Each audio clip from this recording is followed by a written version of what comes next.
I was one of those annoying kids that said that they were going to be an entrepreneur from day dot. Your experience and what you're bringing into the startup world is something that I think is going to be really valuable for our listeners.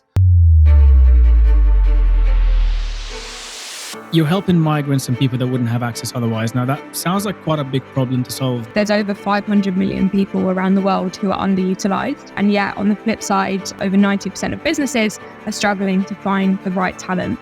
Do you see any other areas that you think are sort of pros and cons of going for angels versus institutional investment early on? Would really, really recommend to any startup, to be honest, to really consider angels above VC. I would even go as far as to say when you're early stage. Funny, because I hear that sentiment quite a lot. If you build a commercially viable business and a company that can scale sustainably, your ability to touch more lives then becomes limitless. Holly, welcome. Welcome to the podcast. It's great to have you here. Thank you. Yeah, likewise. Thanks for having me. Just before we started, I think our listeners want to hear this because I'm in Abu Dhabi at the moment, and we were just talking about the weather and how it's the grey skies of London behind you there. Yeah, exactly. I was just complaining about the temperature. Classic Brit. First thing you start any conversation with, right? Yeah, I mean, we wouldn't be British if we didn't do that at the start of the conversation. So I think we have to. We have no choice, really. But I was actually saying how I miss it, funnily enough. I miss the grey weather, which, not rubbing in the fact that I've been enjoying the sunshine. I've definitely been loving it, and I wouldn't change it right now. But I do miss the grey, cold weather of London. So yeah. Each to their own. Yes, exactly. Holly, it's really great to have you here. We've been meaning to have a conversation, bring you on and have a chat. What you're building at Naya is incredible. Also, just, you're someone this isn't your first rodeo with startups. You've come from an investment background as well, sort of like on the accelerator and investment side, and moved into the startup world. You've done nonprofit stuff in the past as well. You've worked in nonprofit organizations. And the work that you're doing at the moment is something that has a huge impact. Now, I'm not going to tell your story for you. Of course, we're going to talk about that.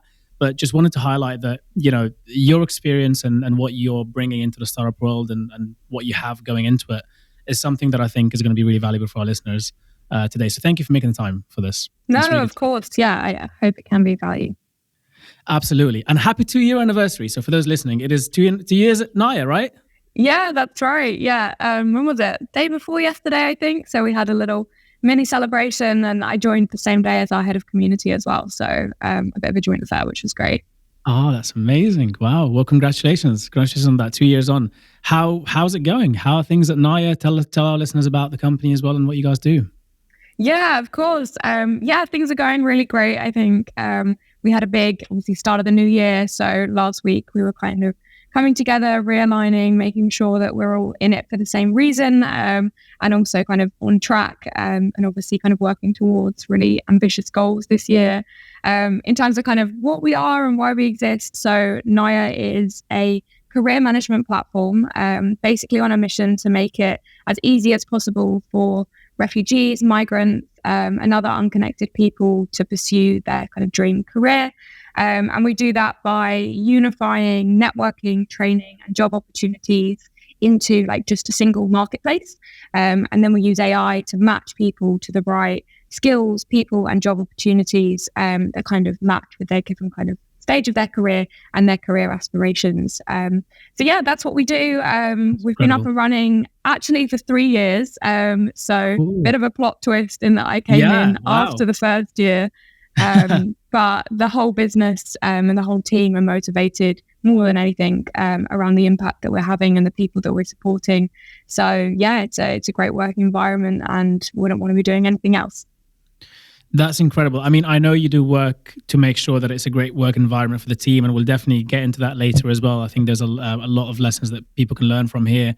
A little bit around sort of Naya and your mission, what you're doing. So you're helping migrants and people that wouldn't have access otherwise. Now, that sounds like quite a big problem to solve because, sometimes from sort of reading the news and looking around, there can be skills gaps, and there can be a whole bunch of other reasons as to why people may struggle to take up a new job in a new environment, in a new country or whatever, and kind of know how to navigate that world. Can you talk to us a bit about some of the stuff that you do to kind of help them around that stuff? Yeah, definitely. It's interesting that you mentioned the skills gap because essentially that's kind of the much bigger problem that we're trying to tackle. So when you look at the sort of labor market on a more kind of holistic level, there's over 500 million people around the world who are underutilized, which means that not only that's including obviously those who are unemployed, but it's also people who are in jobs that perhaps aren't fully utilizing their skill set, and perhaps are kind of capping their pay grade as a result. So huge numbers of people. And yet on the flip side, it's, there's some crazy stats that would suggest over 90% of businesses are struggling to find the right talent.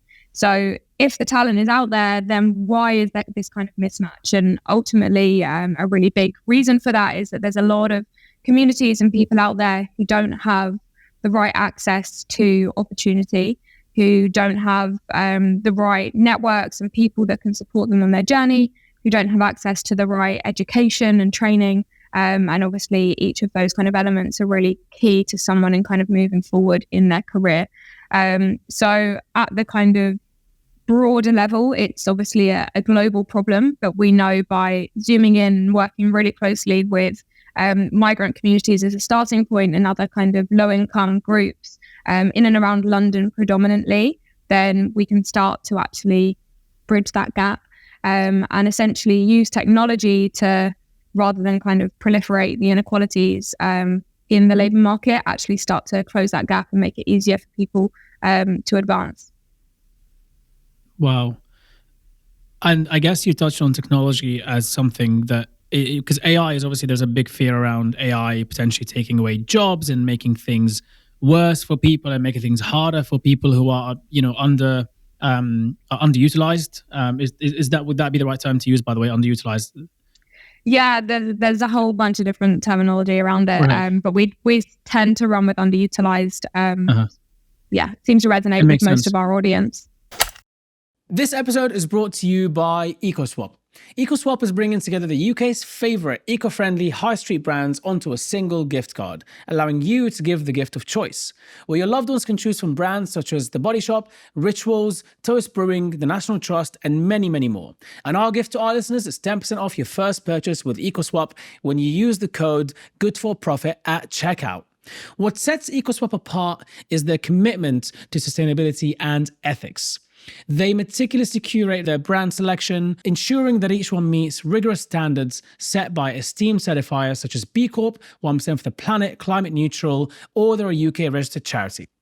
With EcoSwap, you're not just giving a gift. You're choosing to support the UK's best brands that are genuinely committed to benefiting both people and planet. So go ahead, give an EcoSwap gift card today. Visit ecoswap.uk and use the code GOOD4PROFIT at checkout. That's GOOD4PROFIT with no spaces for your 10% off your first order today. Yeah, of course. And I mean, so around that, yeah, there's obviously a fear that AI is going to make things even worse for everyone and so on. But obviously, on the contrary, using AI to actually help with that. So as far as I understand it, you don't just help get people into jobs. You actually help people get into training and so on as well, right? How have you found the kind of the uptake from the training side? Because obviously there is a big need, a big demand in the market from the demand side. I don't know which part you call supply and demand. So you tell me which one you call which, and we'll roll with that. Yeah. So we refer to talent, so our users, as supply, and then demand coming from the employer side or training providers. So from the supply side, we know that there is obviously a real need for this.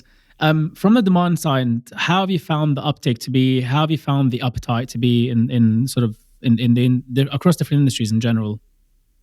Yeah, of course. So on the demand side, if we just look at, I guess, jobs as kind of the first point of call, ultimately, most organizations know that the secret to a high-performing team is the people in it. And obviously, companies have become increasingly aware that there's a real kind of business case for diversity and inclusion, and actually bringing in greater representation into your teams can help to advance your performance towards your kind of goals. So I think one thing that we've really seen in the last couple of years is businesses starting to look beyond their kind of traditional sourcing channels outside of LinkedIn and relying on existing employee referrals to actually source talent. So a lot of companies right now, for example, will actually be establishing partnerships with, local youth groups, with, say, a refugee charity, different organizations who are providing frontline support and actually able to reach those candidates.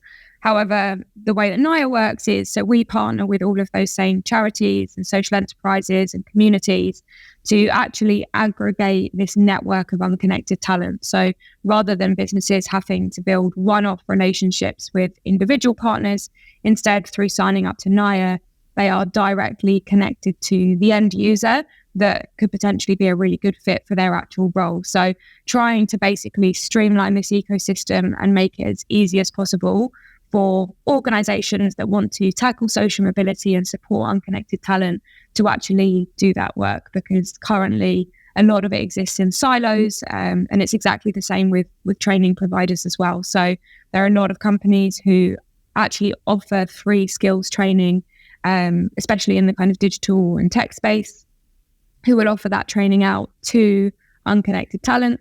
But the challenge is, again, in actually sourcing that talent and then getting an understanding of whether or not their training programs are actually helping to mobilize people into long-term employment. So again, by bringing those stakeholders into Naya's platform and attaching kind of data tracking, it means we have a much more complete picture of what is helping the people most in need and how they're actually, slowly advancing in their careers.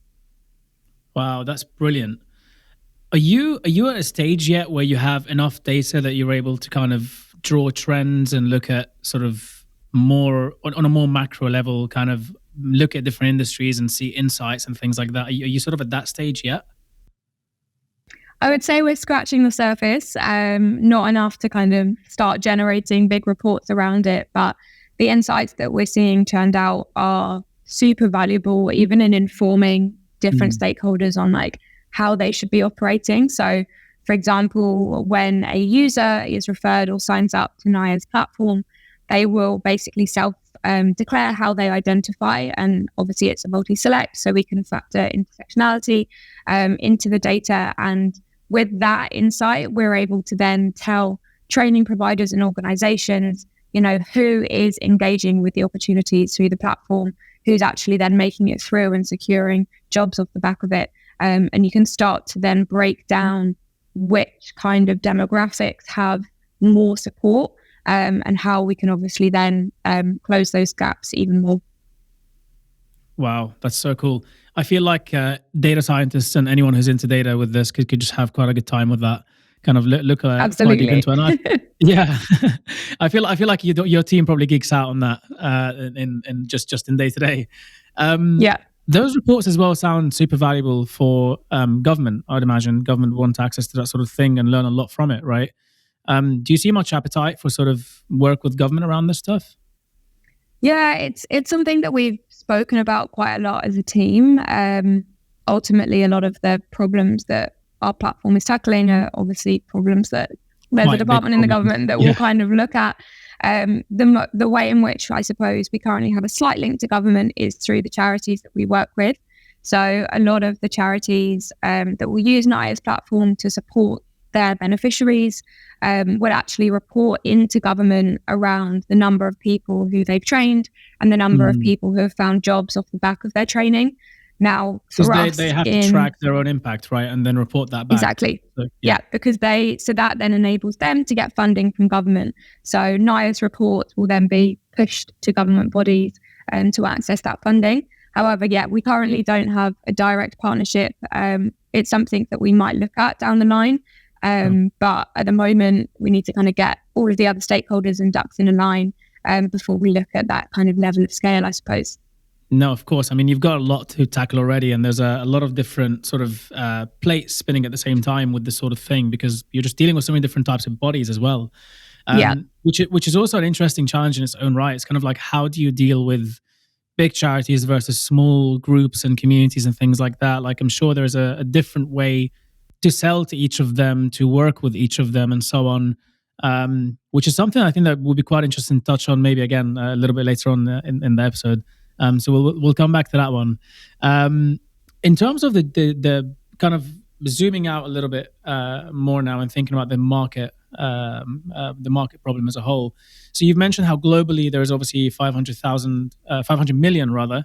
I'm thinking on local stage, 500 million people that are underutilized, and that's obviously an issue that needs to be solved. It's obviously costing the economy a lot of money, which is an incentive for governments to kind of do something about it as well.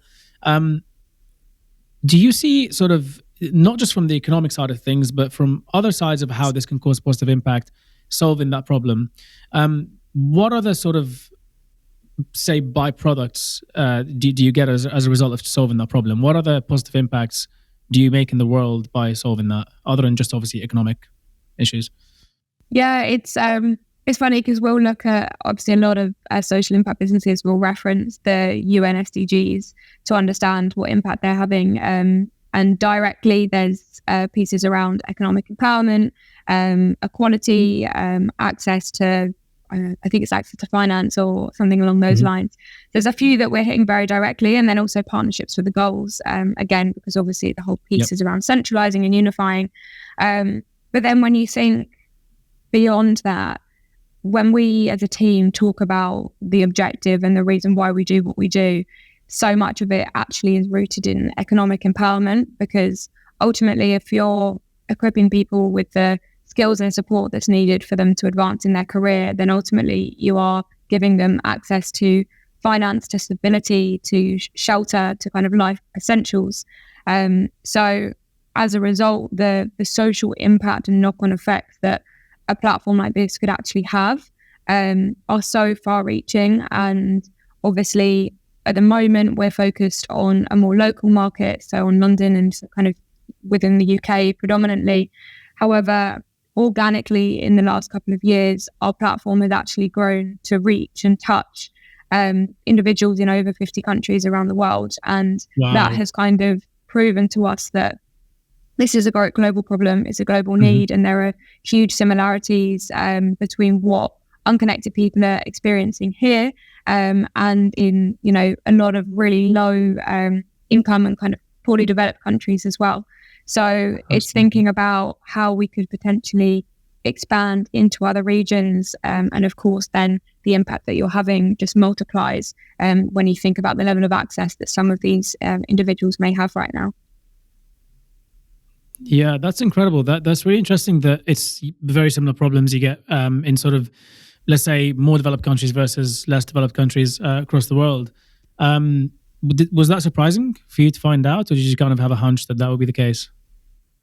I don't think it was so much surprising in terms of their needs. I think the surprise more came with how organically that growth arose. Obviously, some of the charities that we work with do have a global footprint, which means that, you know, naturally you would expect there to be a little bit of kind of messaging kind of passed on elsewhere. But in terms of actually seeing people onboarding from, you know, all across the Middle East, across Africa, in the US, it's just a reminder, I think, for us of the fact that we do want to scale this and we do want to have a global influence. I think there's definitely more that needs to be done in actually understanding whether or not the local needs are different, like starting to zoom in to kind of the ideal target user in different regions. And we've spoken about a few, if you consider Naya as kind of like a booking.com for careers, for example, you know, booking.com started just with accommodation, and then it added transport and taxi transfers, and then it added I think the latest flights one is like flights, attractions, like all of these different things. And at the moment, obviously, we're just focusing on the networking, training, kind of job pieces, the crux of careers. But we also know that there are add-on services and support that's really helpful. So at the moment, we're also in touch with a lot of other startups that are providing wraparound support in other ways. So we work with like Oyster and Remote, who are help with employer records and actually supporting people who are being employed overseas, for example. We work with some startups who are offering visa support and relocation services. So there's a lot of extra areas that we know our users need. And it will just be a case of understanding whether or not those needs transfer outside of the local market as well, as we obviously work out where we're going to scale and how. Yeah, of course. Yeah, I actually was going to ask around that because those are quite tough challenges. I mean, the visa problems, for example, and things along those lines.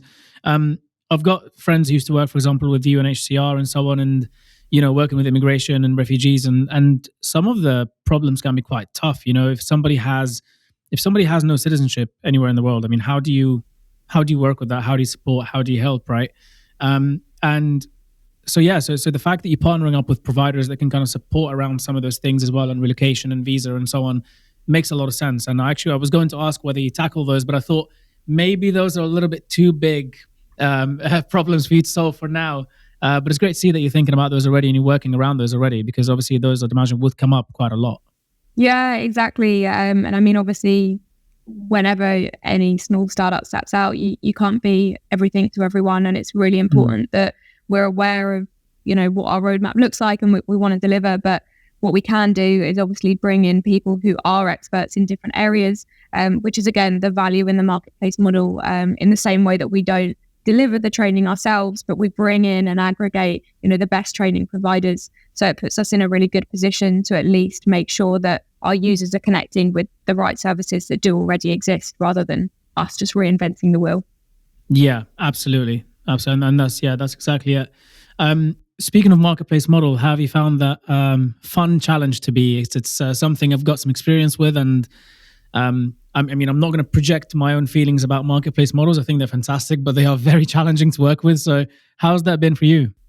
Yeah, definitely interesting, but it always is, right? Prior to working with Naya, I worked in other startups that had marketplace models. So I'd kind of got some early insights into what it looks like in different markets. And I think for us, we've been quite creative in terms of how we can make sure that we're scaling that supply and demand at the same point in time. One thing that we've really learned is that our value sits in our user base. If we're able to effectively scale the biggest network of unconnected talent, the value that we can create to employers on the flip side of the marketplace is exponential. And when we explain to organizations that we have this network and that obviously our AI tools will help to match them to relevant talent and all things like this, actually getting client demand isn't an issue, which is a really great problem to have, but it means that we have to scale the supply side of the marketplace first. So there's a real focus on the user in terms of the product that we're building and capturing feedback. It really is user-centric. Whilst we have a B2B business model, we're all B2C people. We care about our customers and our users above and beyond the businesses that we work with. So ways that we've got around that, which is incredible. I feel like you have to be, right? And also when we talk to clients and they understand that the whole platform is structured around this community supporting these users, it also even helps us to get buy-in, because companies, especially like talent acquisition teams, are tired of using recruitment tools and job boards where there's not actually like an interest and engagement and loyalty from the individuals that are seeking opportunities. But because Naya is able to establish that and community is at the heart of everything that we do, if anything, it kind of feeds added value to the client. So yeah, a few ways we've kind of navigated it, especially in the market right now where obviously there's fewer jobs out there. So we have a lot of like scraping tools where we literally bring together roles from various different platforms and match that with the needs of our user base, which has been really helpful in this kind of slower market period. And also through the training. So we have built partnerships with some of the biggest sort of free skills providers, huge enterprises who have effectively onboarded all of their free training resources onto Naya's platform. So having that repository of, thousands of free training courses means that all of our users are able to access and kind of take real value from the platform, regardless of whether or not there's like immediate engagement from clients. So we're not as dependent on that kind of perfect demand supply marketplace balance, that's great. which has really, really helped. Yeah.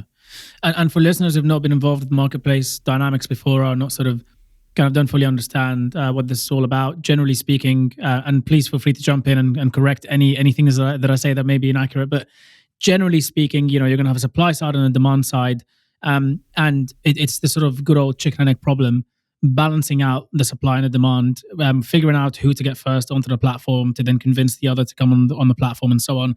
Those are challenges that can be quite tough to work around and quite tough to solve. And so it sounds like you found a pretty good solution there by kind of thinking, you know what, we know what the ultimate value we're looking to provide is and for whom, and we'll do our absolute best to continue to provide that value, even if one of the sides of the market is not necessarily as active as we hope for them to be. And in your case, one of those sides happens to be obviously employers and training providers and so on, which in a downturn or when the economy is not as as fun or as exciting, then obviously that can sometimes cause some problems there. So yeah, very smart. It sounds like pretty incredible what you guys have kind of put together there. And speaking of the team, I would love to talk a little bit about the team as well.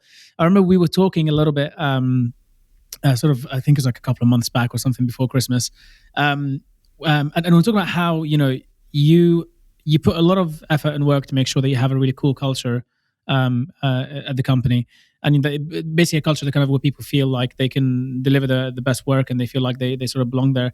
Can you maybe talk to us a little bit about sort of team culture and so on? And again, I know that you've got very vast experience with startups and the startup world in general, and so feel free to pull on kind of previous experience as well in this, but just curious to learn more about how you kind of approach building a great culture internally at the company. Yeah, for sure. I think for me, the culture piece is so important because ultimately it's what keeps people motivated in the day to day and excited about their work. Like if someone were to ask a friend, like, "Oh, do you enjoy their job?" Obviously, the work part is an element of it, but if they're not wrapped around with people that they enjoy spending time with, and they don't feel like they're working towards this kind of collective mission and part of a core team, then essentially, the excitement really, really fades. And through, I think, working in different accelerators really helped me, because obviously you must have seen a lot of examples. Yeah, right. Like when you must have seen some interest. You must have some good war stories. Yeah, exactly. And I've seen some. I've seen and worked in some companies where the culture is honestly like horrific, to the point where you are desperate to get out of work at the end of the day, and you're dreading it when you're going in the morning, because and I actually think that it's quite interesting when you look at the kind of high growth startup rhetoric, because a lot of that, I think, revolves around all grind, no fun, and can sometimes actually foster a really toxic workplace culture. And I've seen that in the past. So I think then when it came to me actually, starting my own business and dictating the culture that exists in a startup, I was like, I want to create a space where obviously people are super passionate, where their values align, where we're high growth and we've got really kind of bullish stats that we want to hit, but people are still having fun, and achieving that balance can be quite difficult. One of the main ways that we navigate it at Naya is we have really abstract, I suppose, rituals as a team, and trying to, I suppose, make sure that we create the time and space for both hard work, but also fun and bonding and feedback and transparency. And I think that actually that transparency piece is what underpins everything that we're doing at Naya. So people talk about 360 feedback and how valuable it is, but actually being able to create a workplace where people feel comfortable not only telling someone when they've done an incredible job, which obviously comes naturally to a lot of people, but also being able to really frankly turn around to someone and suggest improvements, and areas where perhaps you would have done something differently. It can be a lot harder. And I think it's all deep rooted in trust. If you can create a culture where people trust each other so much that they know whatever is coming out of the person's mouth is in the best interest of that individual, but also of the company as a whole, then suddenly you find that there's not as much getting sort of in your way. Certainly then everything that does get in your way is stuff that sits out of your control. But you as a team can then kind of move collectively in a single direction. So yeah, I'm not sure if I've explained that very clearly. No, absolutely. I'm gonna dive deeper because this is so interesting. And the thing is, it's very hard to do this. It's very hard to actually implement those things. How do you build trust between a bunch of people who don't know each other, who've happened to land on this mission that they're on at the same time? I mean, there is obviously that the fact that you're an impact startup in some way helps a lot because there's that shared mission, right? Yeah, but 100%. Beyond that, how do you build that trust? And especially, how do you do it, quote unquote, up the chain of command, if that makes sense? Yeah. The impact piece is definitely at the core of it. And we had, to give you an idea, we had a session last week, again, start of the year, where we all kind of came together and basically we're talking about our why. Why do you want to be building this company? Why are you motivated every day to actually, try and support the communities that we work with? And by actually unsurfacing the kind of more gritty conversations, that's when you're able to start being really vulnerable with each other. And everyone says, right, the best relationships are formed off of vulnerability. And you need to create a space, where people, it's like psychological safety. I think especially in the workplace and where you talk about moving up and down a chain, you need to create psychological safety before people feel like they can be vulnerable to then create that trusting relationship. So that's why I think actually the rituals piece is super important, because it's the environment and the meetings that you set up as a team. So for example, every Friday we all come together as a team, and a lot of people laugh at this. They're like, what, you go into the office on a Friday, like of all days? Okay. But every Friday... We'll come into that later, but are you part remote, I presume, then? Yeah. So okay. The most of the team come together every Wednesday in the office, and then on Friday we get together, but not in a normal office setting. So it's much more kind of like laid back. And a good chunk of Friday is dedicated towards us talking about, what's making you like mad at the moment in life. It doesn't even have to be work related, but also outside of it. And we use the Mad, Sad, Glad framework. But we encourage people. The what? Mad, Sad, Glad, the framework. Got it. Do you know that? Yeah. Yeah. It broke up a little bit. I wanted to make sure that we get the full sentence. Yeah. But we're encouraging people to actually talk about life as well as just like what they're doing in the office, 9 to 5 or whatever. And so then you start to build these kind of deeper relationships. And because you're removing yourself from a more typical work setting, you kind of just see everyone relax a bit, and it's a really nice way to end the week on a high. We uncover some of the challenges that people are facing, and we celebrate the highlights, and then we all go our separate ways, and then obviously reconvene on a Monday feeling like super re-energized and like there's nothing that we're holding. It just feels lighter. Yeah, no, I guess. Absolutely. No, that's brilliant. And it's one of those things where a lot of people talk about these things, but I've found from experience that I personally struggled to like building a great culture in a company is something that's quite difficult to do. And rituals, what's interesting is that the more and more examples I see of good cultures and in great companies, the more and more I find weird rituals. I mean, I was listening, for example, to Lex Friedman's interview with Jeff Bezos a few days ago, and they do the whole they do, for example, the whole memo thing. So before the meeting starts, people come in with a crisp document.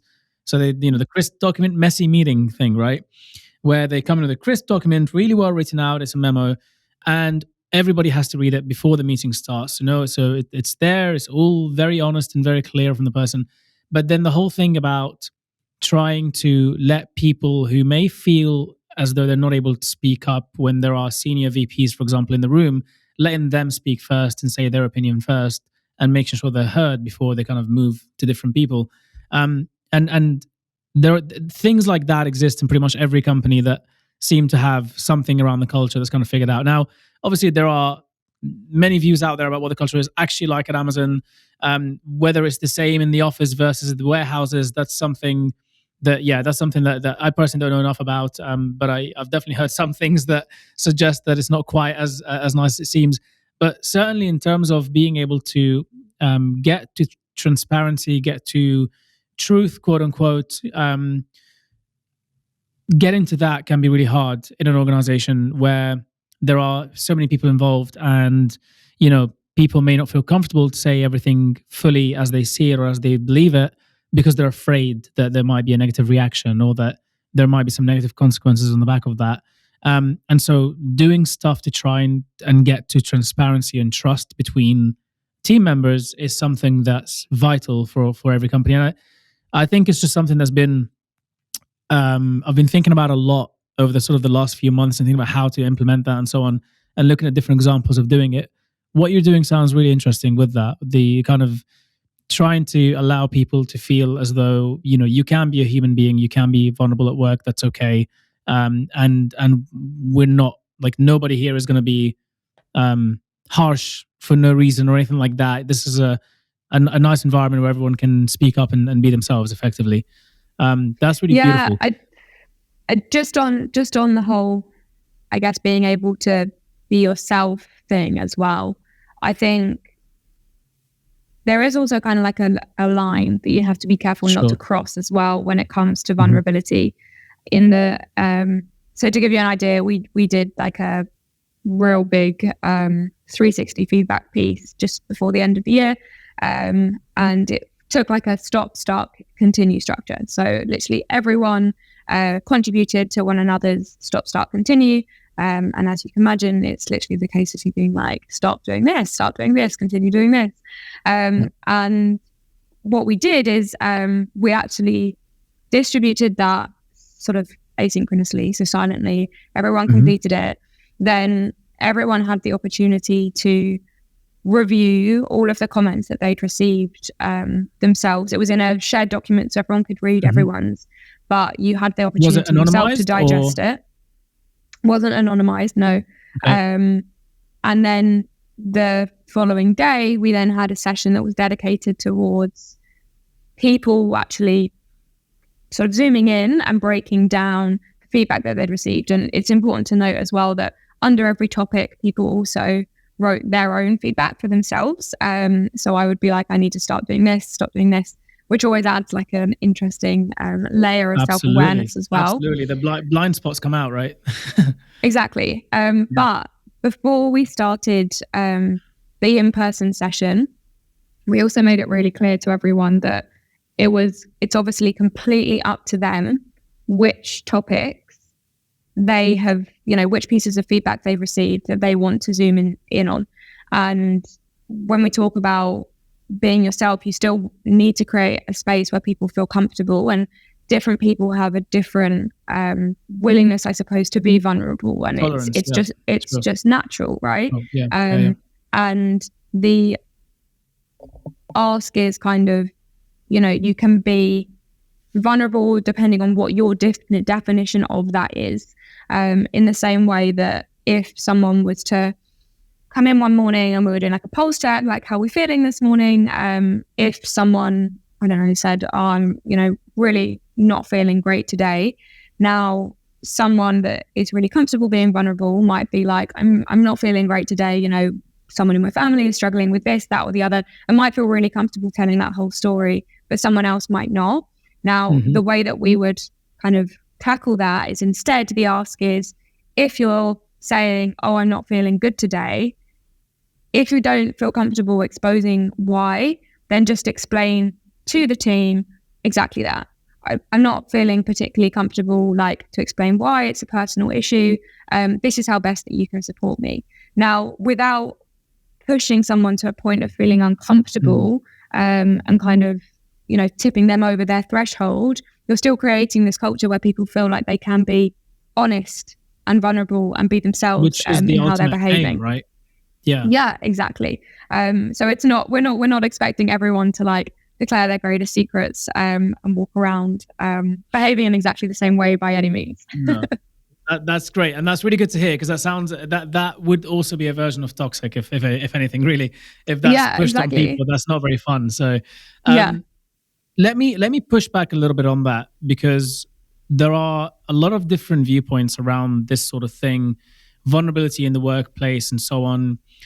It's something that's in discussion. That we're moving more and more toward a world where there is vulnerability in the workplace and so on. Whereas if you look at how things have been for the majority of the past X number of decades, it's just work is work, life is life. That stays at home. You don't bring your emotional life into work. You're just here to work and get things done, and then go home and do whatever you want after that. And also an element of, we need to be practical and grind and work hard, and stopping and checking in, and these things getting in the way. It's just going to take up time and effort and so on, and we don't have the capacity to do that. We're a startup that's trying to get things done and work our backsides off to make sure we can achieve X, Y, and Z. So there is still a bit of a debate around that happening online. It seems that the world is moving more and more in a certain direction. I would love to get your thoughts around what you think of that debate as a whole, and kind of, if I was to assume that I am I'm on the complete opposite end of the spectrum. I'm expecting everybody to come in at 9 a.m. and leave at 9 p.m. and do that 6 days a week. Okay. And then let's say I'm arguing that I'm saying that that's more efficient. We're going to get more things done because we're working more hours, and eventually we'll outcompete you, let's say, right? What would you say back to that sort of approach? Yeah. I hope I'm not putting you on the spot, but I think it's an interesting debate. No. It is really interesting, because I've actually worked in a company where that is the culture. We got in every day at 9 in the morning, and we weren't allowed to leave until 11 at night, and that was just the expectation. And I had no idea, absolutely no idea, when I signed up to the job. I moved country for it. Got there, didn't know anyone in this country, first day on the job. Really young, I was like, what does your day-to-day look like? Standard question, trying to make friends. Anyway, this guy turned around to me and said, we get in at this time, we leave at this time. And I thought that he was joking. I was like, surely that's not it. But it really was. And as a result, I don't look back kind of fondly on that experience at all. Don't get me wrong, I learn as you learn in any job. Cool. But it actually put me off the whole industry. And wow. That definitely isn't the way to go. Okay. I don't want to put you in the spot, so you'll feel free to say no, but can I ask? Yeah. Can I ask sort of what sort of, you don't have to give the exact name of the company or anything like that, but what kind of industry it was, or what kind of sector it was? And you can say no, you don't have to. Yeah, no, of course. So I was working in venture capital. Okay. Which is obviously very interesting now as a founder, as running a startup that is fundraising. And it's also, I guess, given me perspective in terms of who I want to raise money from as well. And the kind of teams and individuals that I want to be supporting us in our journey. So that's kind of one extreme. And then on the other extreme, I've also worked in a startup where there was this kind of expectation that your team is your family, and work is, not that work is life, but it's almost like the expectation that there is no divide between personal and professional boundaries.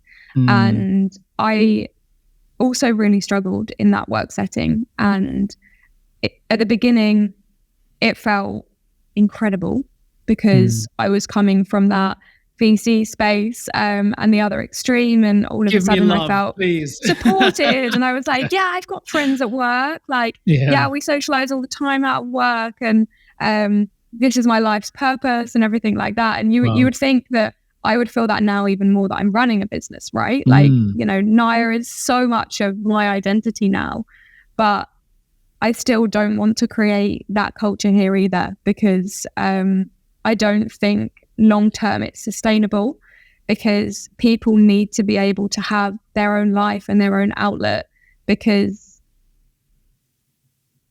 work shouldn't become everything, whether it's a constant grind or just you know, somewhere to socialize, and yeah, you need to find that kind of place in the middle.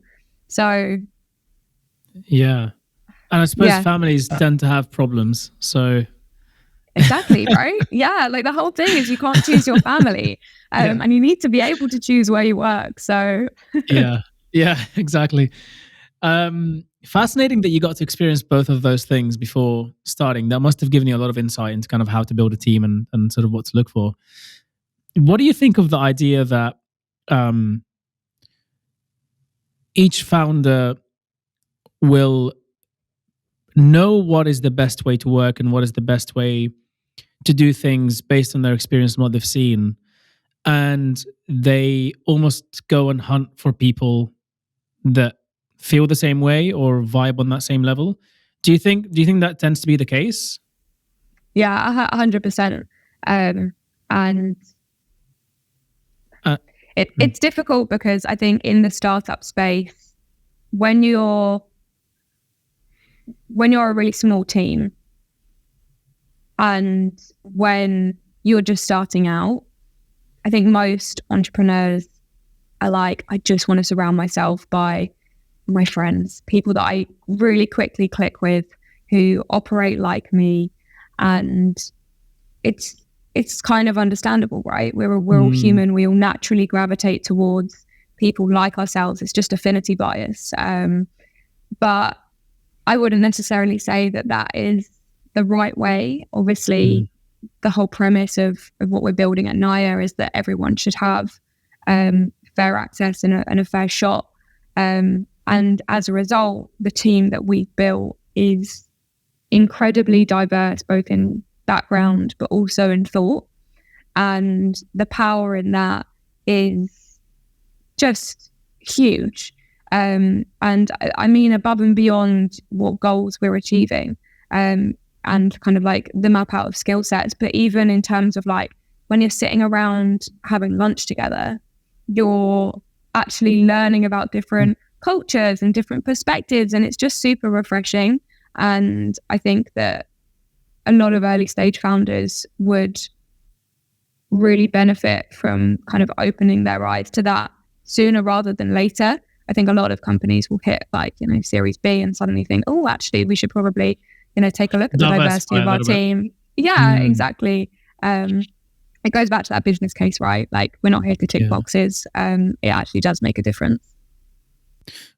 So from the examples that you've seen, I mean, you've seen a lot of different startups and throughout your journey with accelerators and VCs and so on, and obviously what you're doing now, you know, first-hand experience.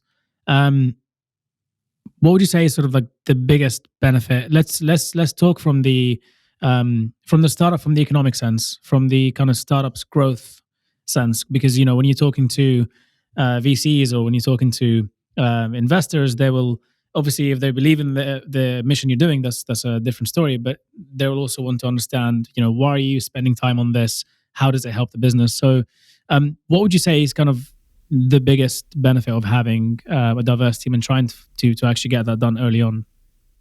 Yeah, I think above anything, it's, you know, your team should really be representative of the market that you're serving, and we have in our team people who have very lived experience of some of the challenges that you know, our users are facing, and in just the same way of like a big corporate company, you know, a corporate company that operates, you know, is headquartered out of London.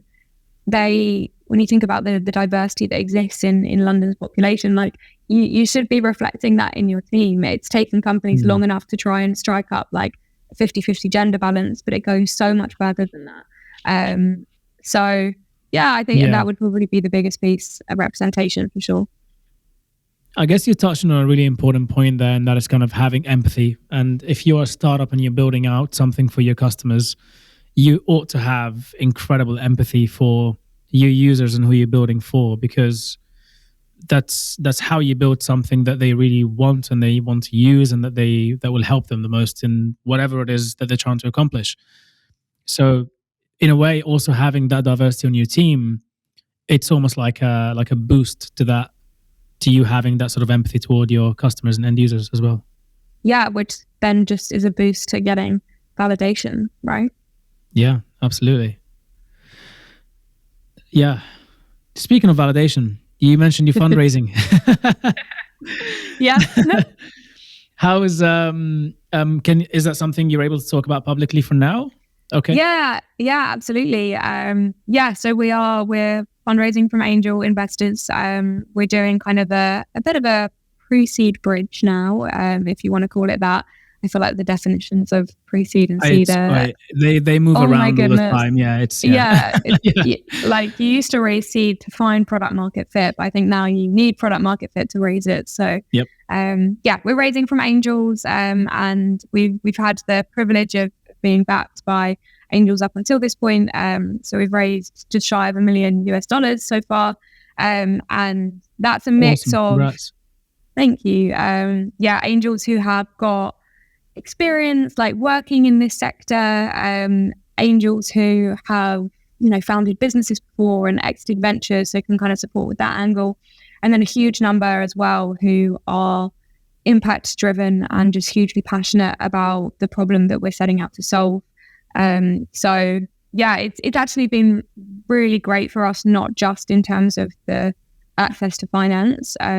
We now have natural advisors who obviously have our best interest at heart, who we can go to when we're facing any challenge in any area of the business. So would really, really recommend to any startup, to be honest, to really consider angels above VC. I would even go as far as to say when you're early stage. Interesting. All right. Yeah. Now it's getting juicy. It's been great for us. It's funny because I hear that sentiment quite a lot from early stage startups that are saying, guys, just guys and gals, of course, go and raise from angels who really believe in your mission, are going to support you throughout that, as opposed to just going for institutional investment.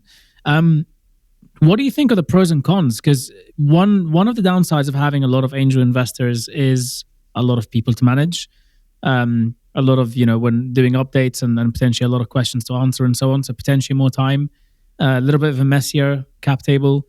But of course, the upside, like you mentioned, is you get to have a lot of advice and a lot of incredible people that believe in what you're doing.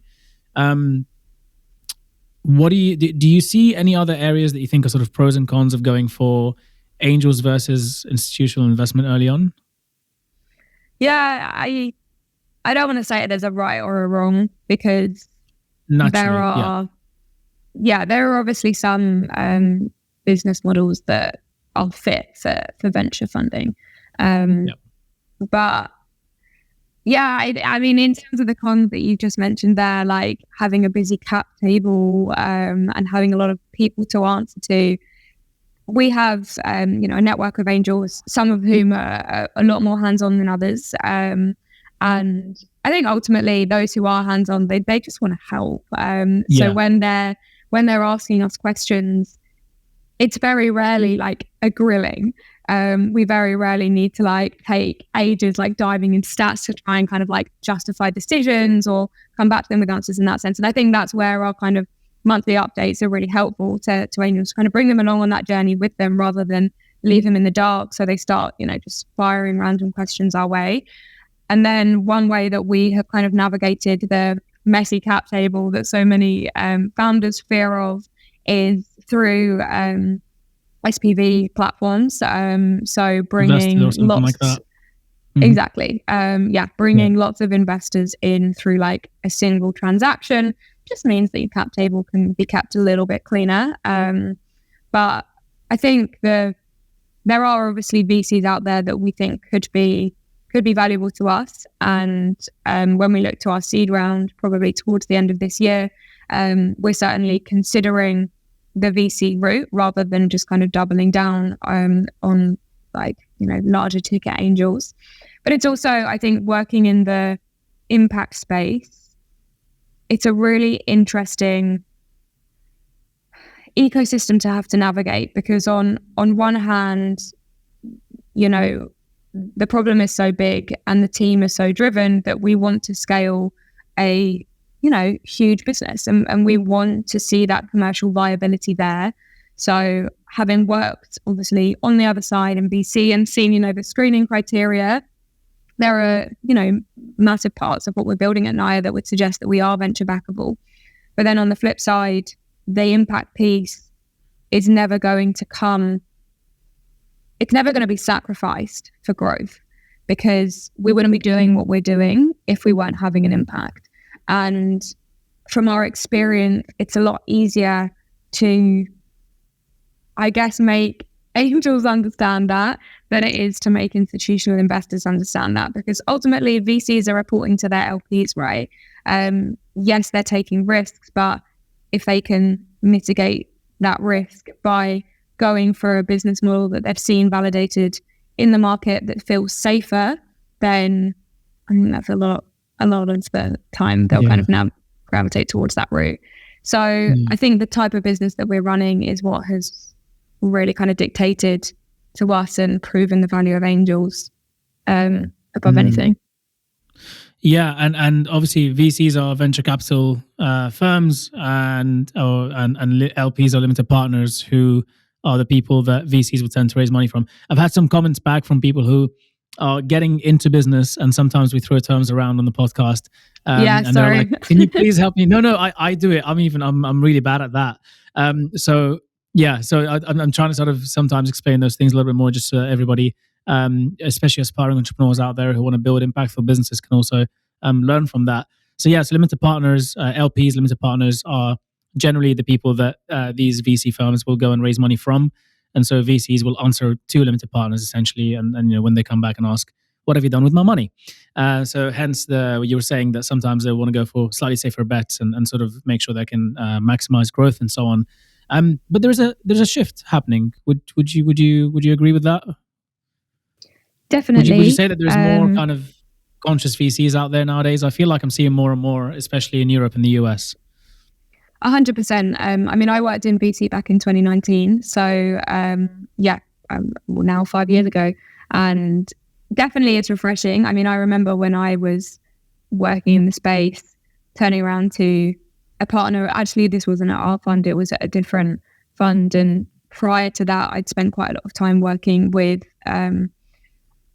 various different startups across countries in Africa. And naturally, a lot of the startups that are being built in Africa are using tech to tackle social issues. So a lot of social enterprises coming from that landscape into the VC world. And I said to this partner, have you explored social enterprises much? Surely this is the future of business. And I just remember getting thrown back in my face like, oh God, no, that's like super risky. Like we have no idea what that looks like. But obviously we are seeing impact funds popping up. Something to kind of explore. The only thing that I personally feel like I haven't done enough research into yet, and I haven't had enough conversations to validate assumptions either way. Obviously, we see a lot of big companies shouting about sustainability or diversity and inclusion, and it's kind of a tick box piece that's more focused on branding than actual impact. And it will be interesting to see whether or not funds in this space are leaning one way or the other. Yeah, absolutely.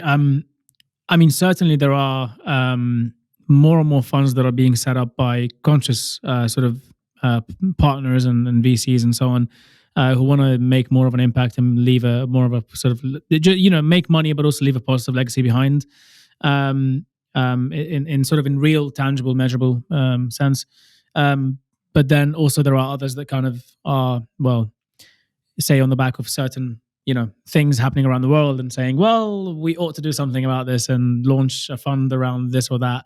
Yeah.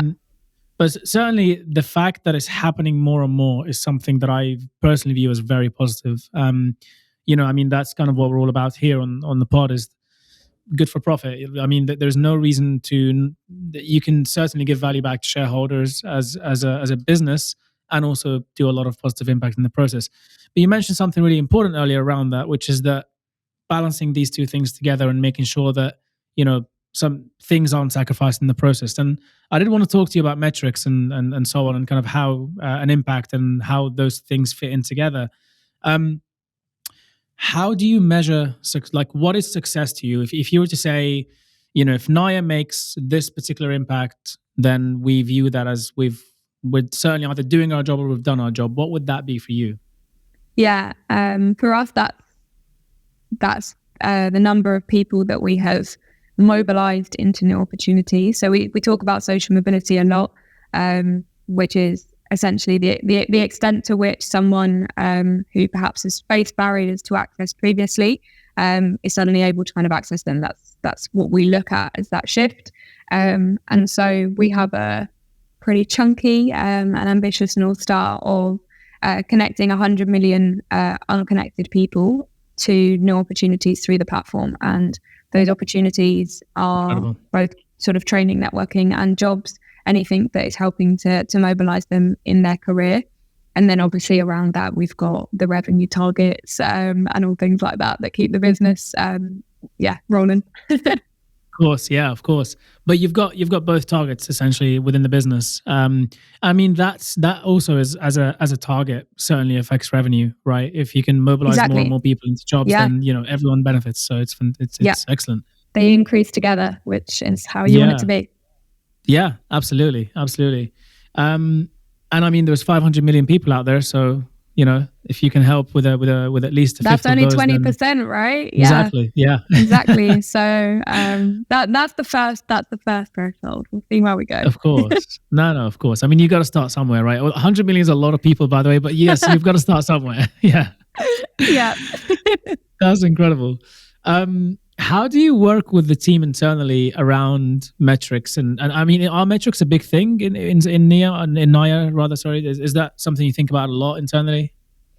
Yeah, definitely. I'm like I'm the metrics person. I'm the one that structures the OKRs. So you're the one that geeks out on the data, essentially, right? Yeah, absolutely. There's nothing I love more than like beginning of the month setting out the OKR spreadsheet. You can imagine last week I then had the whole year OKRs to set out.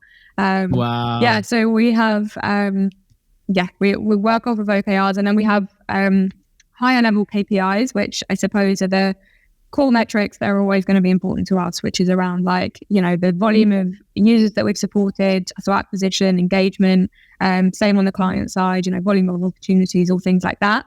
And then every month we reset OKRs, and they are then all kind of quantified. So just means then every single week, so on our Fridays, we review the progress that we've made towards those OKRs. And then every month we will reflect on the progress, and then we do like a bit of a session where we note down the highlights, the challenges, and then that will then feed our investor update.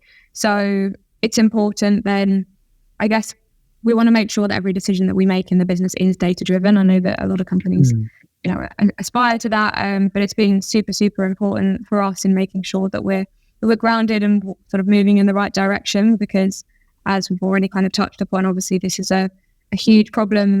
We're already serving, a few thousand users, so there's a lot of information to absorb, and it's very easy to get kind of sidetracked. So if we can anchor what we're doing in our day-to-day to OKRs that will contribute towards, annual and then kind of, ongoing objectives of the company, then it just kind of keeps us on track, which is great. Yeah, absolutely. And do you want to share a metric that you're really proud of, something that you hit recently that you were celebrated as a team? Yeah, so we've just surpassed 3,000 users on the platform, which is great. So that was actually on our MVP. So once we hit 3,000 users on the MVP, it timed out perfectly with the official launch of our product after our CTO came on board full time. So big celebration of that recently. And the next target is we want to have 50,000 on the platform by the end of this year.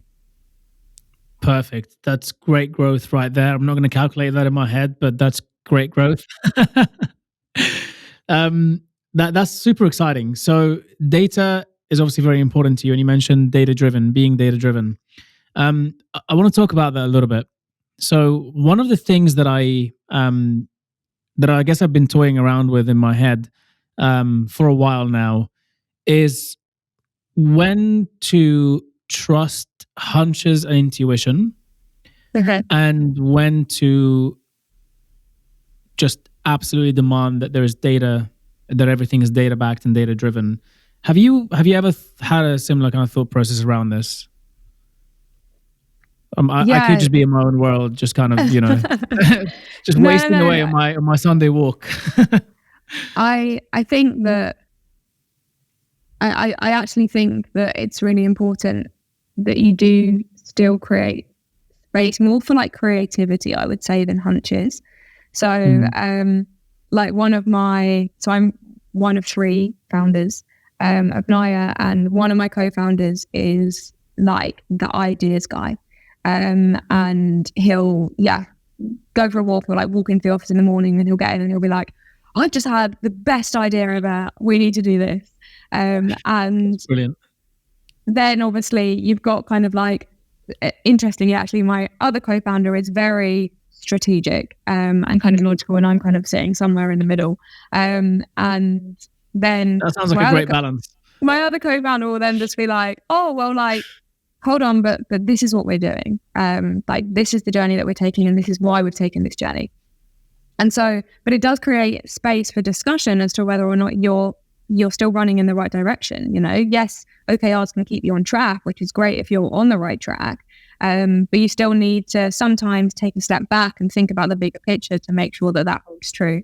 Like every week we capture ideas. So whenever anyone, I don't know, listens to a podcast or is inspired by something, or just has like a really small thought around something that we're doing for the users or one of the stakeholders, we basically aggregate those ideas every week. And then on Fridays, again, we look at the ideas that have been thrown down, discuss whether or not it's something for us to explore, whether it goes in the backlog, whether we bin it, or whether it kind of gets really quickly built into the roadmap. So there is still that kind of agility and flexibility within the confines of the data and OKR setting. That's brilliant. I feel like your co-founder and I need to have a chat and just, we'll go on an idea magic train together. Do you have did you build out your own internal process to kind of sift through ideas and kind of like, some sort of ranking and kind of look through them and figure out which to go for, when and why and how and so on? Or do you just kind of do it on a more of an ad hoc basis with the team? Yeah, I'd say it's kind of work in progress. As I said, it's obviously a weekly piece. Every idea will basically just be tagged to an area of the business, whether it's like tech, growth, ops, things like that. And then also will be tagged based on the stakeholder that it touches.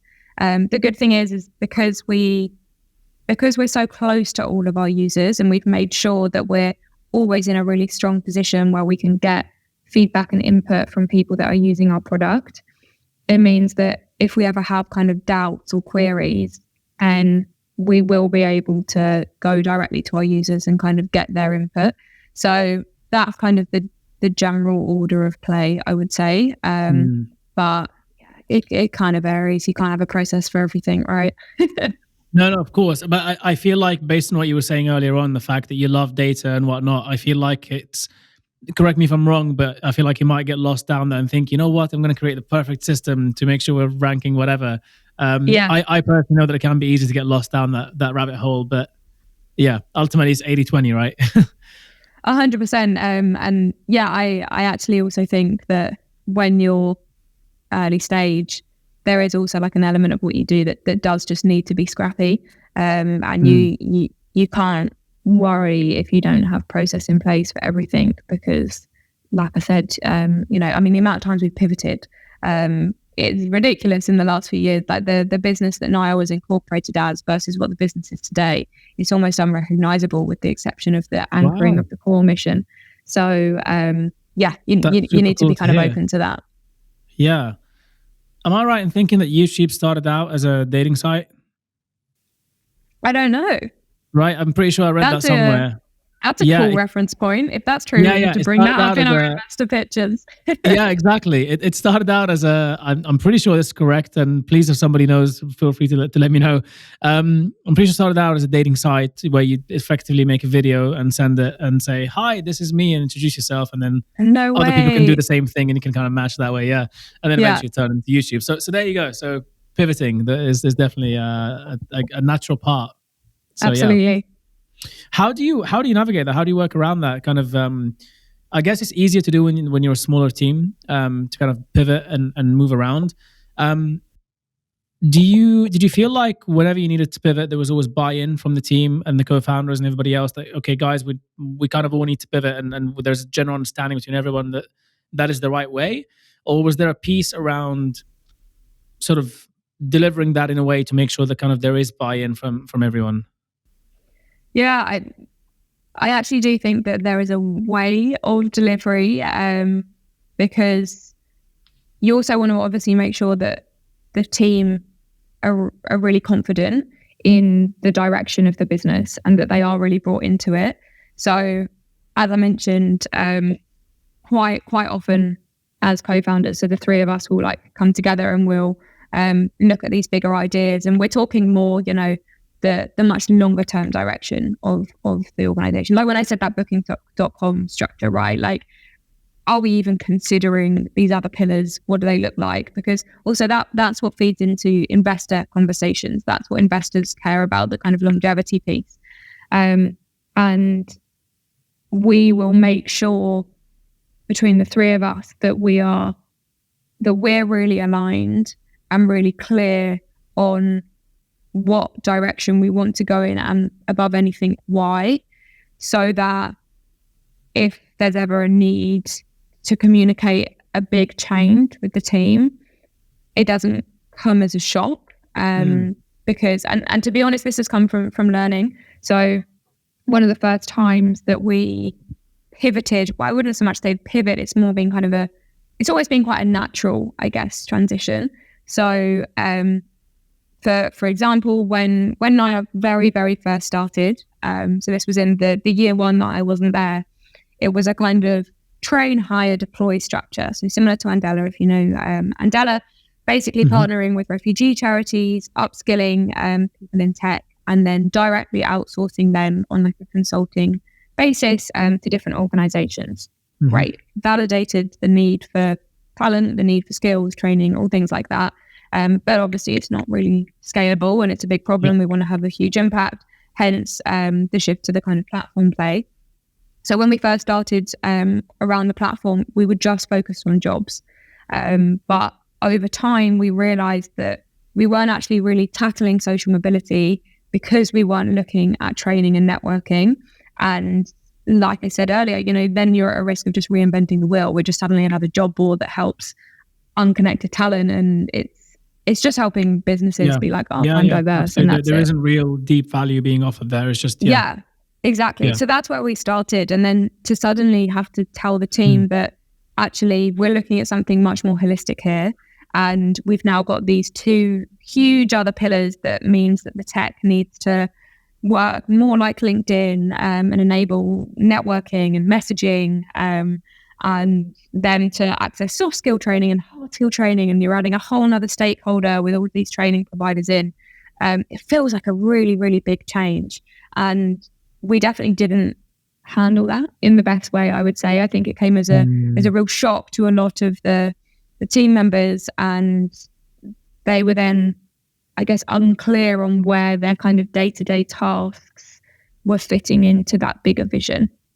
So in any of the kind of changes that have come subsequently, we've made sure that when these really big ideas come about, they're held until the confidence is there that we can actually go out and be like, right team, this is what we're thinking. What do you think? Getting their input so that they don't feel like they're just being dragged along on that journey.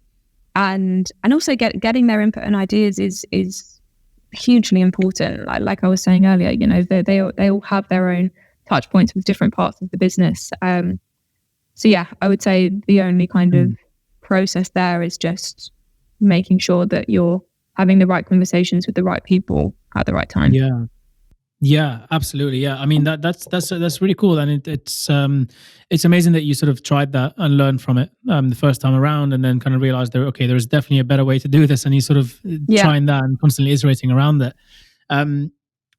Because pivoting can be quite tough for the team. I mean, often, and I know you mentioned earlier on about how the business work is not your life, but I also understand that as a founder, it's not that it's your life, but it's something you think about a lot, at least, right? Yeah. And it may not be the same for other team members who aren't as, they believe in the mission just as much, and they want to do everything just as much, and they work very hard and everything, but they may not think about it day and night like you do as one of the co-founders, right? And so being able to sort of communicate that properly and the thought process properly, and making sure people are involved, and you're not sort of skipping too far ahead without kind of illustrating why it is and that you move in that way, what you're thinking, is definitely something that's really, really helpful to do, because otherwise pivoting can become quite tough, and people think, well, I thought we're doing that thing and now we're doing this thing, and I've just created this whole thing for the last 2 months thinking move in a certain direction, now I'm going to have to think about it again or whatever. So yeah, really, really important piece. And then, of course, you mentioned you hired people for a reason. They're clever people and so on. So getting the input is really useful. I guess one of the things around that, maybe I'm digging a bit too deep into process here, just kind of curious to understand a bit better, but do you kind of chuck that into the weekly meeting sort of thing? Or do you do like regular retros to kind of sense check, are we moving in that direction, where are we going? Or do you have something around that? Or is it more just, again, as and when it comes up, it's there, you feel it, and then you kind of work with it? Yeah, so that's where the kind of end of month reflection piece comes in, before obviously then you go into the next month of planning. So we'll always dedicate the time for that reflection then. Really cool. So people listening who are looking to start things or earlier in the stage can certainly learn from all of that. So we haven't touched very much on AI, and I want to talk about that, about AI. We said we'd touch on that later. So I guess now is as good a time as ever. You use AI internally in the company to provide matching for people with opportunities and so on. But also, of course, there is the whole AI doom and gloom that's kind of around. Obviously, you get the prophets and the wizards. You get both. You get people that are very excited about AI and think that it will actually solve tons of problems in the world, and that without it, we may actually end up somehow killing ourselves or something with our crazy weapons. And then on the other end of the spectrum, you have people that think that maybe it's moving too fast. Maybe we need to slow down. Maybe AI is going to be actually the thing that ends up accidentally causing a lot of harm. First of all, maybe you personally, kind of on that spectrum of, say, prophet to wizard, if we can use that terminology, where would you say Holly sits on that spectrum? And then we can jump more into the AI and the startup as well. Yeah, I mean, despite the fact that I obviously run an AI startup, I wouldn't say that I am an expert in AI by any means. Sure. But I do think that our perspective on AI is quite interesting, because obviously not only are we an AI-enabled startup, but we're also directly tackling that issue around making sure that people are trained in AI, and that job gaps that are popping up because of AI and automation aren't putting people at risk of unemployment. So I kind of find it fascinating looking at shifts in the market and the way that it's starting to impact businesses and hiring, in terms of me actually being able to applying AI, my skills are limited to like ChatGPT. I mean, you can have an overview and understand the bigger shifts in the market, which I think is something you would need to have as a co-founder. But the actual coding AI, or doing machine learning and so on, Leave that to our CTO. Yeah, exactly. Leave that. Yeah, leave that to the more savvy AIists out there. Yeah. That's it's really interesting. You mentioned that you kind of the gaps that are popping up and everything, and that you train people on AI to be able to make sure they don't kind of get left behind, so to speak. Yeah. What's been kind of the general uptake around that? What's been the sort of some of the way that you're trying to tackle that? Yeah, so the training that's kind of emerging around AI, there's a few different variations, I suppose. On one hand, you've got very basic, like every day, how can people use AI to help them? So there are a lot of courses that are on our platform that will help people to understand that, in the same sense that one of the ways that our platform uses AI is we use AI to basically scrape, to pull data from people's resumes, from their CVs, to then also generate bios, which then inform like their career pathways. So in the same way, it's like if someone is applying for a job or preparing for an interview, how could they leverage ChatGPT to best prepare for that interview, and get like trial questions and refine their answers and all things like that. And that's one example, but then there's also actual training pathways that will enable people to become specialists in AI. So Microsoft are one of the training providers on our platform, and like they, for example, have I think it's an objective, and don't quote me on this, of upskilling, I want to say 10 million people in AI in the coming years. So through the training programs that we provide on our platform. So there's That's a whole realm of training out there, which helps, I think, to make people realize that it's not this, huge, scary thing that they're never going to be able to understand anything about. If you start at the very basic level, even, I could do it. Yeah. I mean, give yourself some credit. You're being very humble. I think I think one of the most fascinating things about it is that we are all starting almost from square one with this new thing that's come up. And the opportunity here is incredible for anyone that can use a computer and type on a keyboard and talk with this thing.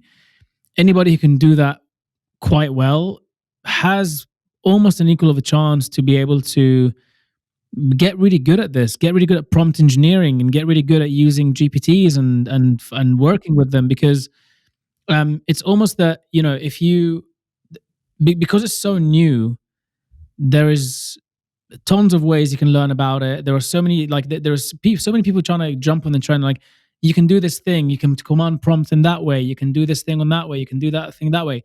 And the beautiful thing about it is that how accessible it is, because it's just typing on a keyboard into a chat. Like that's, and obviously that's the more basic side of it. Obviously it gets deeper than that, and you can use APIs and do a whole bunch of stuff with it. That's incredible. But at least at a very basic level, you can learn how to use GPT to help you in so many ways now. And it's almost as though we're all starting from the same place with it because it's so new. Definitely. And I actually think, that's one of the main reasons why we started by focusing on tech and data careers. So all of our training pathways and opportunities are tailored currently for people who want to pursue a career in tech. And I remember I visited a refugee camp in Greece, and I was running a session for everyone that lived in this camp, kind of opening their eyes to the possibilities of a career in tech.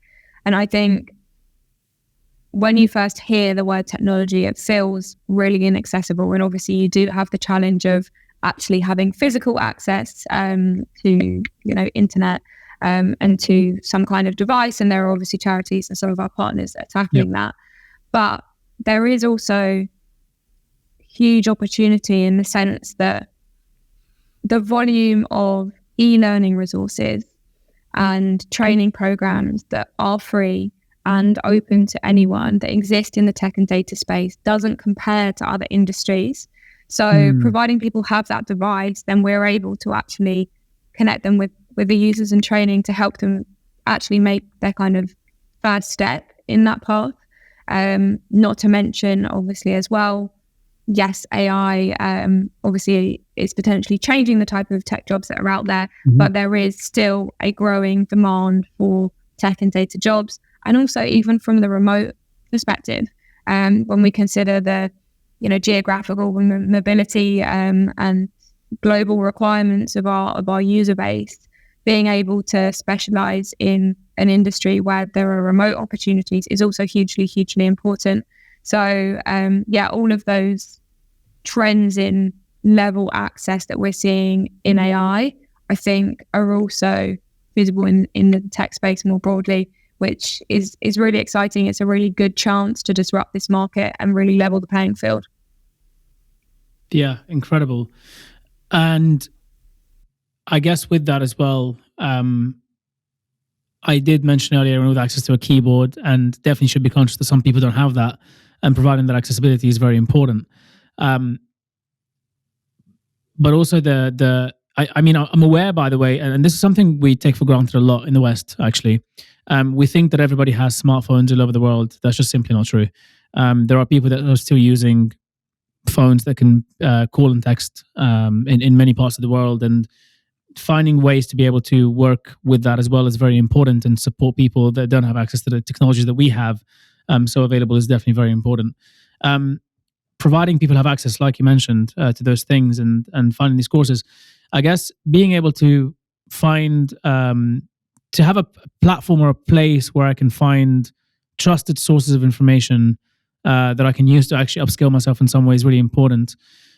The other thing around that, though, I was going to mention, is around sort of qualifications and that sort of thing. So one of the obstacles I'd imagine that can get in the way is, how do you... I am an interviewer in a big company somewhere, and somebody comes in and says on the CV, I do this, without having to go through a myriad of tests and so on. How can I confirm or be sure that the person actually is qualified without the official qualifications, so to speak? Is there a piece around that you work on, or that you do with sort of some of the charities and organizations that you work with? Yeah, that definitely is. And I mean, it's kind of an age-old problem, right? In that anyone can write a CV, and I actually think it's become easier to understand what qualifications people have now that we're all using technology and these e-learning platforms than it probably once was when people literally just had kind of a standard CV. The way that we kind of tackle it is because we don't offer the training ourselves. It means that the majority of training courses that are listed on our platform do have some kind of badge or certificate or verification attached to them. A lot of the time it's kind of two-parted. So at the moment, a lot of it relies on actual upload of certification and proof from our users. That then is held in their profile, and it means that employers can not only search for certifications and then find talent, but equally when they're actually hiring someone, they can obviously refer to their profile for kind of validation. Does still beg the question of whether or not people might upload certifications that they haven't completed onto their profile. Sure. So the other way, longer term, and we can only do this with a couple of providers right now, is obviously through APIs and integration, which means that their certifications are validated by that provider and hosted on Naya's platform. It's also interesting, though, from the employer's perspective, in that I have actually been, I suppose, surprised at how many talent acquisition leaders and teams that we've worked with and that we've spoken to, actually that's not so much a priority for them. I think, from the interview process and their own internal assessments, they're obviously testing for the specific skills required for that given role. And a lot of HR teams now have enough confidence in their own testing that they can verify that skill set independently. And I think a huge reason for that is that there's growing pressure on organizations to, for example, not just hire from Russell Group universities and to not just hire people with a first. And when you're taking away the ability for them to just lean on a degree and like an indication of someone's intelligence and ability to do a job, suddenly there is the expectation that they would have to actually develop their own testing in-house. So yeah, that's just a bit of insight. Yeah, no, it's fascinating. I mean, I guess it's wonderful that within the tech world, it's quite easy to do these tests. I know there are many refugees who, for example, will have come to the UK who are, incredible heart surgeons back where they come from, but the qualifications just don't match the same system, and therefore it's completely discounted, or it just doesn't get accepted. I guess one of the beautiful things about tech is that, well, it's pretty easy to prove whether you can or can't do something using somewhat simple tests without having to actually do heart surgery, for example, right? So that's incredible. Obviously, there are deeper problems with the fact that happens because there are incredibly talented people that aren't that could be doing incredible things that are just not being recognized for it, and it's quite fascinating that we haven't figured out a way around that. But hey, one step at a time. So you've got so you've got the NIA stamp, right? Effectively with the profile, so people that go through your platform, employers can be sure that at least they're going through the providers that you've got and so on, which is pretty cool. Yeah. And one day that will be even more so. And you mentioned career pathways, something that I'm really interested about, and I'm really curious to learn about the role that AI has to play with career pathways. One of the things that I would have loved to have at university would have been, a career companion that kind of just helps me figure out what it is that I want to do and how to navigate my career pathway and so on, and how to build up potential career pathways even and kind of think about those. And I can definitely see AI and kind of big data and so on playing quite a big role in that. I feel like that might be something. I mean, you mentioned career pathways already yourself, so I was going to say that seems like potentially a natural progression as well at NIA, but it sounds to me as though you're already kind of thinking about some of that stuff. On the career pathways, we actually already have them up and running in the platform, albeit a very kind of early iteration of what we've kind of got designed and ready to come in the coming months. So essentially the way that it works right now is, as I mentioned already, a user will sign up to the platform. More often than not, they will upload a CV if they have one, or they're able to kind of flesh out their skills in their profile. Then the first port of call is using AI to then generate their bio.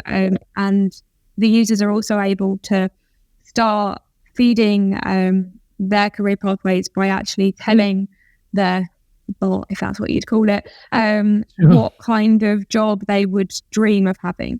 And it could literally be anything. Someone could say, I want to be the CTO of Facebook.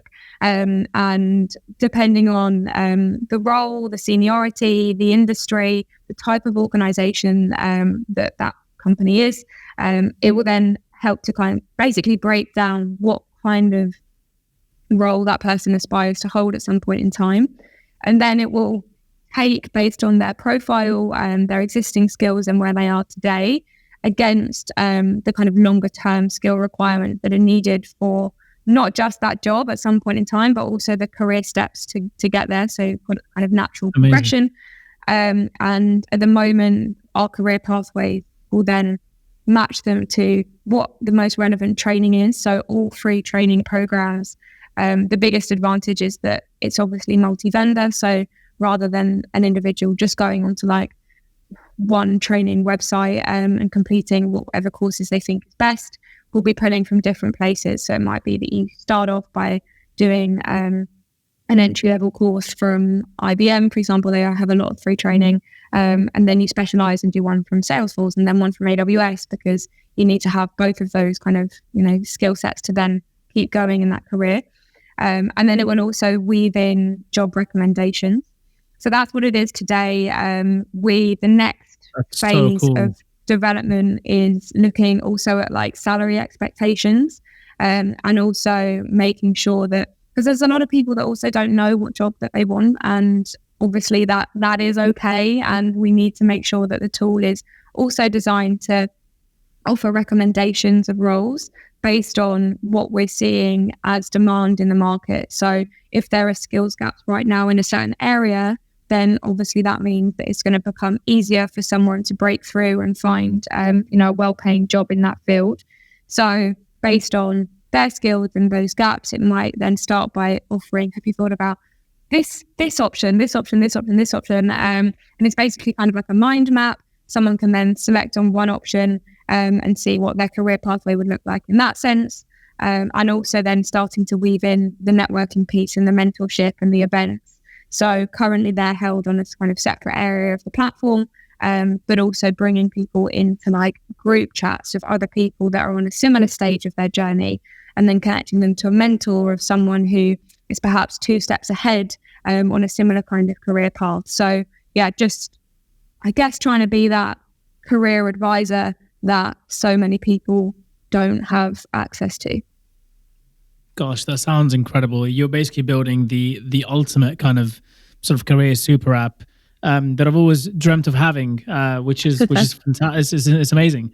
I have to be honest, I haven't played around with your platform much. I need to go in and just explore it and play around with it a lot more. Yeah, please do. It sounds so cool. Yeah, it sounds incredible.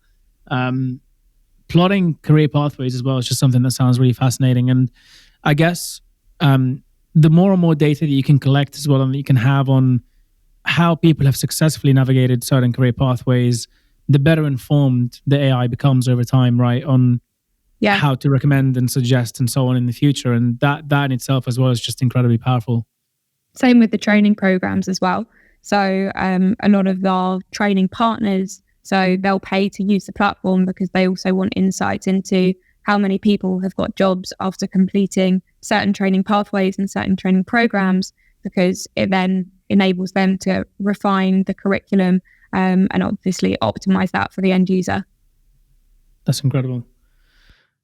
So AI is going to be helping quite a lot by the look of it, which is great. So there we are. I suppose AI can also be thought of as just automation, right? It's just, again, algorithms that are automating and making things easier and better and making computers and software more powerful and more advanced to deliver more benefits. And so, done for the right reasons and done properly, then yeah, it should be pretty good.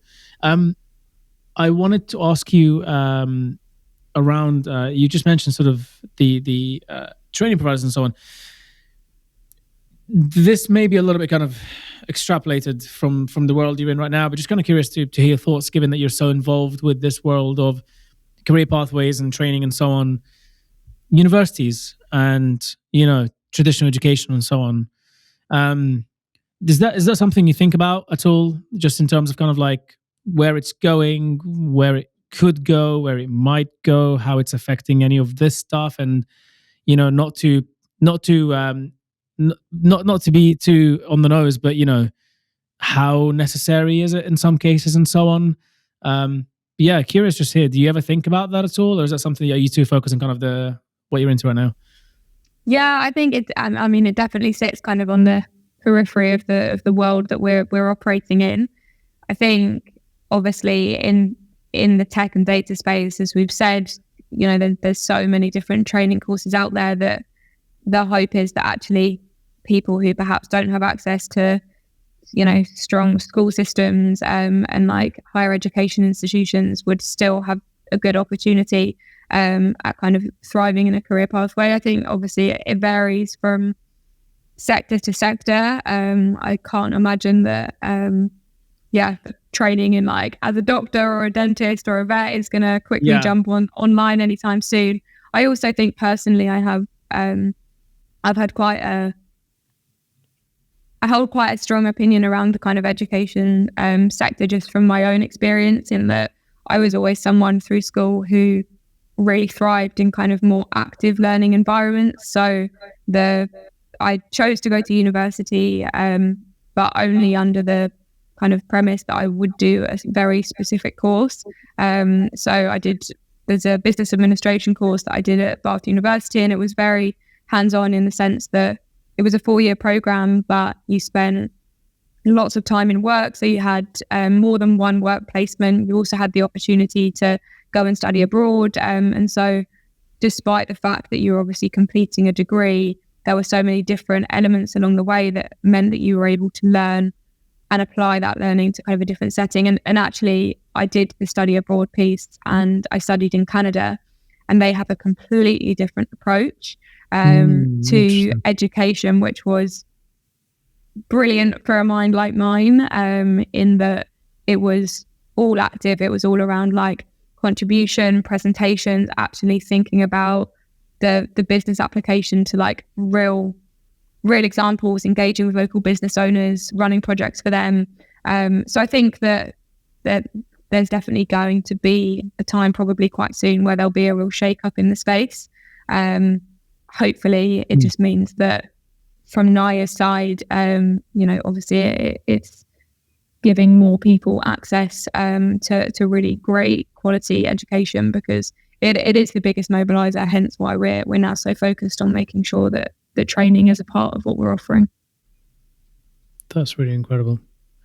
I'm very happy to hear that, because I do think that the education system can do with a lot of changes. I do have also personal thoughts around that, in that I think it can be done a lot better to cater for different types of students and, different levels of energy. And, some people are more hyperactive than others. Some people are less hyperactive than others, and so on. And this one size fits all with age grouping and a whole bunch of things around it, to me, it just seems a little bit archaic. And I'm really happy to hear that, things are slowly shifting. And I've always kind of just as a thought experiment kind of thought, what if the government decides, all right, we're going to pause education for 2 years or something. Okay.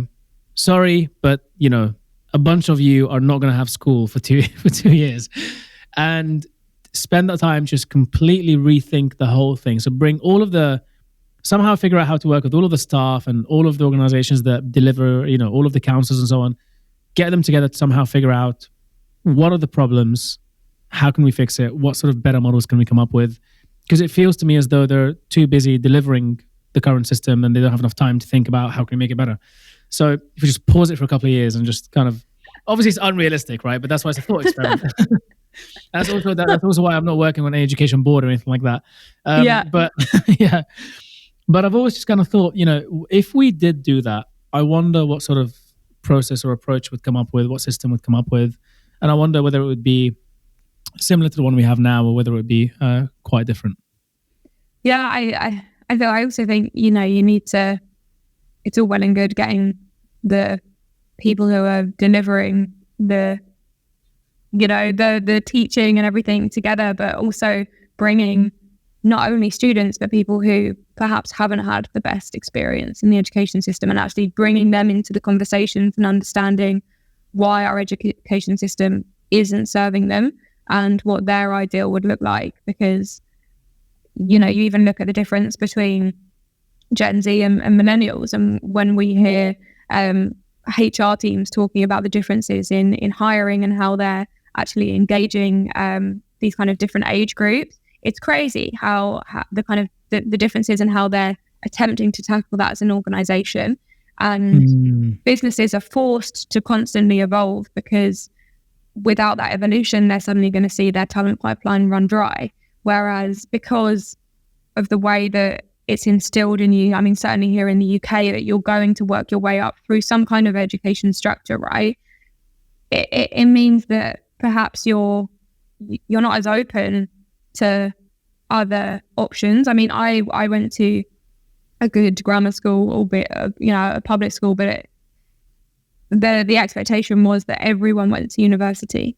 And I remember turning around to my mum and dad, and I was one of those annoying kids that said that they were going to be an entrepreneur from day dot. So I turned around to my mum and dad and was like, how did that go down? Well, actually really well. Okay, they're good. Incredibly supportive, but as in they were kind of like, I said to them, well, I want to start my own business, so why do I need to go to university? And my mum and dad were like, it's up to you what decision that you make. And that's why it got to a point where I was like, I'm only going to go if I go to this one course, because I know that that's going to be really good for me. But with the school, there was never any question as to whether or not I was going to go to university. And again, that's obviously speaking from a from a grammar school. So there is more of an emphasis on, academics than there is, I know, in some other state schools. So, I mean, I've done quite a lot of work with schools over the years, state schools, independent schools. Of most of the Southeast, I've covered independent schools and spoken with them and so on in previous jobs. And I mean, let's look at the most basic thing. There is not I didn't come across a single school that doesn't look at how many of their graduates from college, sixth form, end up in Oxbridge.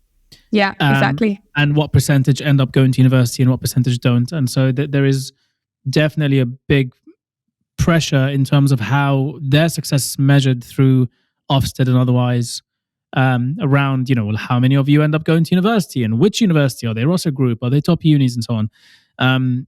But, apprenticeships and other pathways have a big role to play for a lot of different types of learners and a lot of different professions. And it's just, I think it's slowly shifting, but it's quite interesting to see it's quite a big piece with schools is how many end up in uni, and that's seen as like the selling point. It's the definition, right? Yeah, it's like their definition of what the right path to a career is, and that's the whole thing that needs changing. Because if you change the definition, then suddenly people don't feel like there's a right or a wrong, and instead someone's journey is based on what they personally want and need. What is the best way to get there, full stop, right? Yeah, exactly. And I mean, we talk about it at NIA all the time when we look at like the competitive landscape, and whilst there are tools that are out there, one of the biggest challenges and unmet needs is this personalisation element,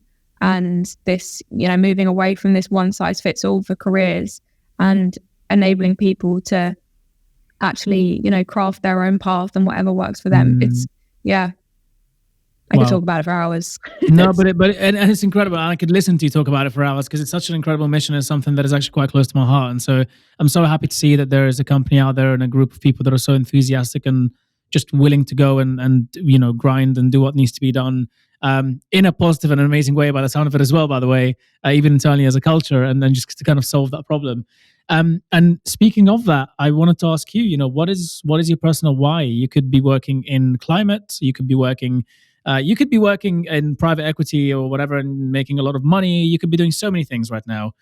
Why this problem in particular, and why is it close to your heart? Yeah, it's interesting because I've always gravitated towards people causes. Like social impact specifically for me is so exciting, like ripe for innovation, but it just motivates me more than anything. And whereas sustainability doesn't in the same way. And don't get me wrong, obviously there's a lot of people who will look at impact as a broad and be like, yeah, I don't care what I'm doing, providing I have an impact. But for me, it's like I want to be changing people's lives, and I want people to feel the impact of what I'm doing day in, day out. And specifically like how you can actually use tech to do that. I think that it's actually, quite deep rooted. So in the way that I was saying that I didn't necessarily kind of thrive in school. I mean, don't get me wrong, I still went to a grammar school because I was pushed. But I always enjoyed, like I used to volunteer so much outside of school and just loved talking to people. Like when I was a tiny tot, my parents would laugh because I'd be like making conversation with strangers, and I've always been fascinated by different people's backgrounds. And I think as a result of that, I had the privilege of getting very close to people from all walks of life and, actually seeing the different challenges that people face and the lack of equality that exists in this world, and how relatively, I've come from a good working class background, but had the support of a family, a roof over my head, a good education, and how that has actually enabled me to be where I am today. And I was talking to someone the other day about that there's one book that I always use to reference, which is It's Not How Good You Are, It's How Good You Want to Be. And my mum bought me this book when I was younger, and I used to refer to it as like my pocket Bible. And it wasn't groundbreaking at all, like the book itself, but it was just that one statement for me as someone who perhaps wasn't like the top of my class in everything, and I didn't really know what I wanted to do. I was like, great, but I can be as good as I want to be. So I'm just going to keep on getting better and better and better. And that served me really well. And it still does now in terms of, I guess, my work ethic and the way that I operate day in, day out. But I've realized that obviously not everyone has the same thing in their hand. So it's all well and good saying it's not how good you are, it's how good you want to be. But it's easier for some people to be as good as they want to be. So that inequality is what just drives me, because I don't want people to feel like there are external barriers in their way, and I want them to feel like they have control over their path. And people, not everyone has that right now, and that's what needs to change. That's incredible. That's such a beautiful note to end on, but there is something I really want to talk about. Go on. part of me would love to just be like, let's stop here, because that was beautiful. And yeah, what a mission. I mean, there's a Latin quote that I love. I'm going to butcher this. Materiam superabat opus, I think is how you pronounce it. Maybe I'll send you something about it, but it's very, very similar kind of thing, in the sense that what it means effectively is we come into this world with certain material.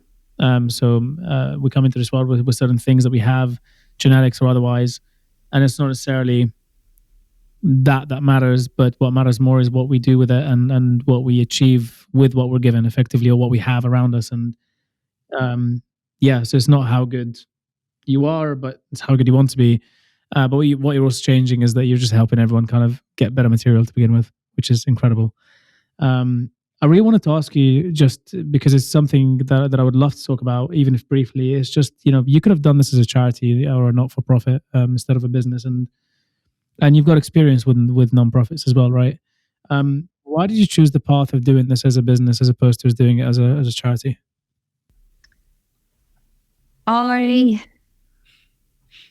It could be non-intentional as well, by the way. That's a perfectly fine answer. I mean, yeah. No, it very much was intentional.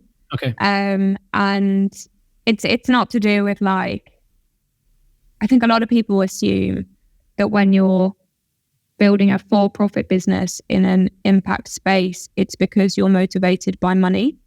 And that's not the case at all. And nor is it the case for either of my co-founders, and certainly the team. For me, it's more, if you build a commercially viable business and a company that can scale sustainably, that on its own and doesn't depend on, donors and fundraising and everything like that, then your ability to touch more lives is obviously, it then becomes limitless. And I mentioned earlier 500 million people. We're talking huge numbers here. This is like systemic issues that need to be completely shaken up and looked at in a completely different lens. And by building a profitable business, it means that we're actually creating a platform to do that and to have that impact. There's one quote, and I always absolutely butcher it, and I feel like I need to research it and work out what it is, because I reference it all the time.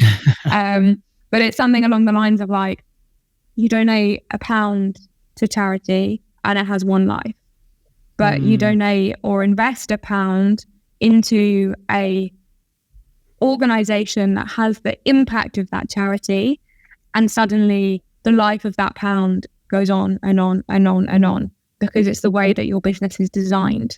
So yeah, that's why it's like, all well and good if we make a lot of money and we're a unicorn. Obviously I'd love it. It's a great story to tell. But to be able to impact that many people, it's got to be this way. Incredible. Well, I thought that the previous note would have been the perfect note to end on, but it sounds like there's just an equally good note to end on. as well.